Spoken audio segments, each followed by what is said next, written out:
Money could almost buy absolution, she mused.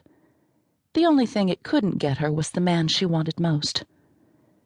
She fingered her teacup of gin with a long, slender finger, its pink nail perfectly rounded. The color matched the dropped-waist frock she was wearing with its skirt at her knees. It would have shocked Marion Whitehall and the local ladies around Spanish Flats, she thought.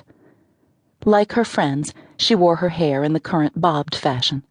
It was thick and dark and straight, and it curved toward her delicate facial features like leaves lifting to the sun. Under impossibly thick lashes, her pale bluish-gray eyes had a restlessness that was echoed in the soft, shifting movements of her tall, perfectly proportioned body. She was 24 and looked 21. Perhaps being away from Coleman had taken some of the age off her. She laughed bitterly as she coped with the thought. Her eyes closed on a wave of pain so sweeping that it counteracted the stiff taste of the gin. Coleman. Would she ever forget?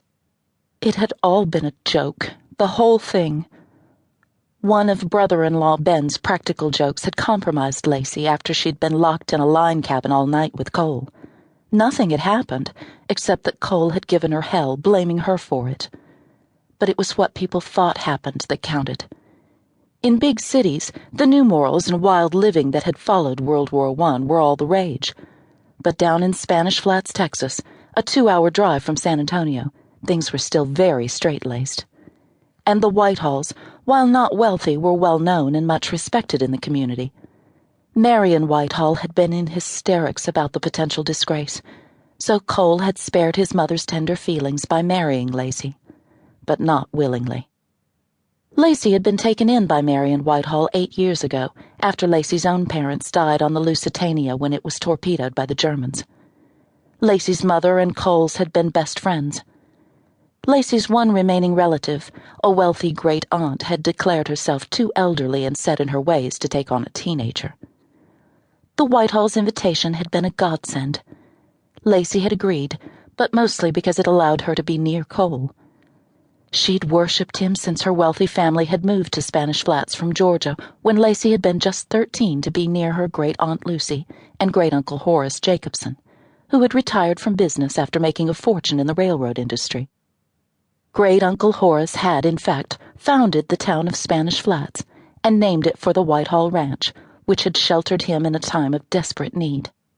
He and Lacy's great-aunt had been a social force in San Antonio in those days, but it was Spanish Flats Ranch, not great-uncle Horace's towering Victorian mansion, that had fascinated Lacy from the beginning, as did the tall cattleman on the ranch property.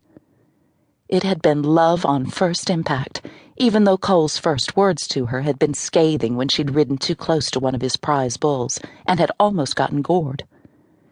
That hadn't put her off, though. If anything, his cold, quiet, authoritative manner had attracted her, challenged her, long before she knew who he was. Coleman Whitehall was an enigma in so many ways. A loner like his old Comanche grandfather who'd taken him over in his youth and showed him a vanished way of life and thought. But he'd been kind to Lacy for all that, and there were times when she'd glimpsed a different man, watching him with the cowboys. The somber, serious Cole she thought she knew was missing in the lean rancher who got up very early one morning, caught a rattlesnake, defanged it, and put it in bed with a cowboy who'd played a nasty practical joke on him. The resulting pandemonium had left him almost collapsed with laughter, along with the other witnesses. It had shown her a side of Cole that she remembered now for its very elusiveness.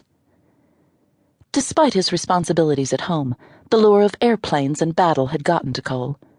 He'd learned to fly at a local barnstorming show and had become fascinated with this new mode of transportation. The sinking of the Lusitania had brought his fighting blood up and convinced him that America would inevitably be pulled into war. He'd kept up his practice at the airfield, even though his father's death had stopped him from joining the group of pilots in the French Escadrille Américaine, which became the exclusive Lafayette Escadrille. When America did enter the war in 1917, a neighboring rancher had taken responsibility for the ranch and womenfolk in his absence, keeping the land grabbers away with financial expertise.